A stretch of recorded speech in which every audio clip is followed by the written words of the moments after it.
अस्सलाम वालेकुम, क्या हाल है आप सबका? ठीक है।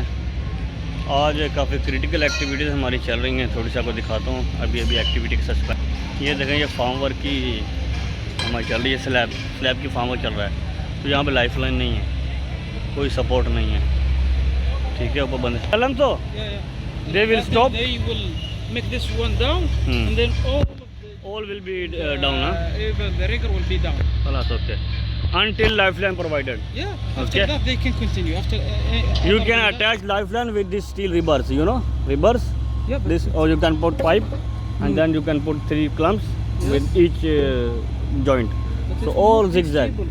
If it's on this color, it will not be stable. No, on this like pipes. These pipes you can put on the steel. It can be like this. So how? Otherwise, how you will install? You have any Need to other be option? at least. Above the deck, above the deck. Yeah, above, and then put the Yes, and then yes, the yes. middle. You are right. Same. Until that you suspend activity, okay?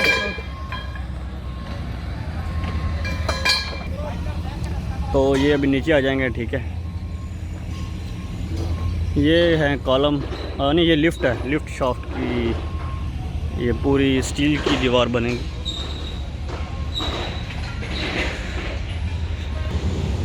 ये है, अगर आप देखें यहाँ पे extend करेंगे ये सारी स्लैब।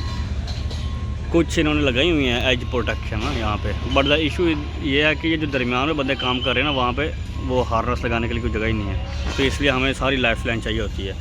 जिग जैग शेप में लगाएंगे ये, तो फिर ही ये काम कर सकते होते हैं। ये सेम इश्यूज़ वही आ रहे हैं जो मेरे प्रीवियस प्रोजेक्ट्स पे थे ना, वहाँ पर भी यही इशूज़ थे। मसार पे लाइफ लाइन लगाना, अब इनके पास लाइफ लाइन, इनको पता ही नहीं लाइफ लाइन लगाने के लिए बंदे कौन से चाहिए, क्या है। फर्स्ट टाइम लगा रहे हैं ना, फॉर्म वर्क का काम ही आज शुरू हुआ है, कल से बल्कि। तो अभी ये लाइफ लाइन तक पहुँचे हैं। बाकी सेफ्टी पे इतने व्यू नहीं आते, 100-150 व्यू आता है। बाकी में 6-7 महीने लग जाते हैं, फिर जाकर 1000 के व्यू आता है। ज़्यादा लोग यही होता है कि जॉब मिले हमें, ठीक है। जॉब के लिए कुछ लोगों ने, अयाज़ अफरीदी है यार, उसकी सीवी मैंने मंगवाई थी कि चलो, उसका यूट्यूबर का मेरा सब्सक्राइबर ही है, बट उसका एक्सपीरियंस 6 महीने उसने लिखा। मुझे लगा 4-5 साल होता तो ना उसकी लग जाती है। सप्लायर के थ्रू बड़ी इजीली जॉबें लग जाती हैं यहाँ पे। बट अपनी सीवी अपडेट करें, थोड़ा सा नॉलेज गेन करें, और थोड़ा सा मतलब इतना कि बंदे के पास वो हो कि 5 साल का एक्सपीरियंस उसको इंटरव्यू में नज़र आए कि हाँ इसने कहीं काम किया हुआ है। तो बिल्कुल ही अगर आप फ्रेशर होगे तो मुश्किल होता है, बल्कि मुश्किल क्या लग ही नहीं सकती। 6 महीने का एक्सपीरियंस दिखाओगे तो वो कुछ भी नहीं है।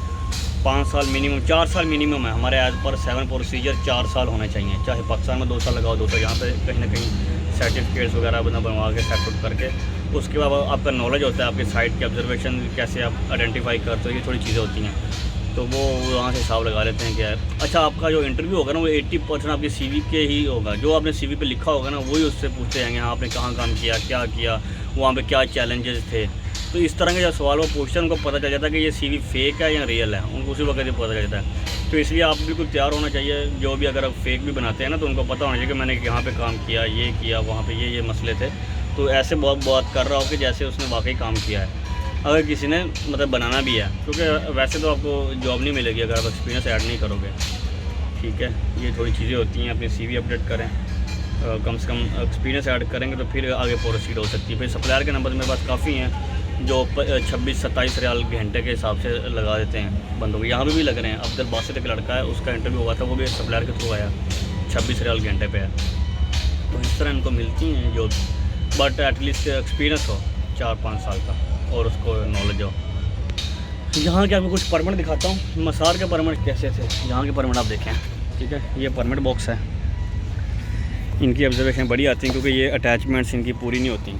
सिर्फ एक पेज लगा देते हैं परमिट का और कहते हैं ये परमिट है हमारा। ये अल्फनार का परमिट है, ठीक है।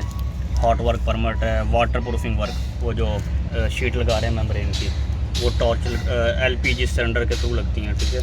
सारा ये चेकलिस्ट होती है, identify risk associated with hot work, ठीक है। हर कंपनी का अपना एक परमिट सिस्टम होता है। अगर मसार का देखें, मुझे मसार का अच्छा लगा था, नेस्मा का अच्छा है और सिंपल है। यहाँ पे काफ़ी चीज़ें डाटा मिसिंग है, ठीक है।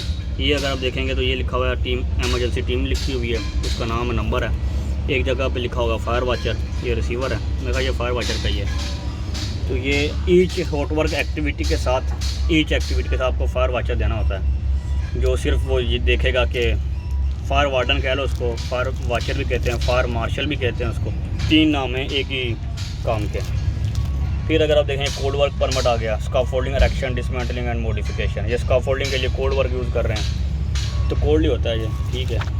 ये रिस्क असेसमेंट थी, ठीक है, ये इन्होंने रिस्क असेसमेंट लगाई हुई है। ये मेथड स्टेटमेंट है कि काम करने का तरीका कैसे होता है, ये कंस्ट्रक्शन का, ठीक है। ये रिस्क असेसमेंट, यहाँ पे 7 प्रोसीजर पर मेथड स्टेटमेंट भी लगानी होती है। नेस्मा में नहीं लगाते थे हम method statement, risk assessment JS से लगाते थे वहाँ पे, यहाँ पे JS से नहीं लगाते। तो हर कंपनी की अपनी पॉलिसी होती है। ये देखें, ये emergency preparedness and response plan भी लगाया हुआ है उन्होंने साथ। तो ये चीज़ें होती हैं साइड पे।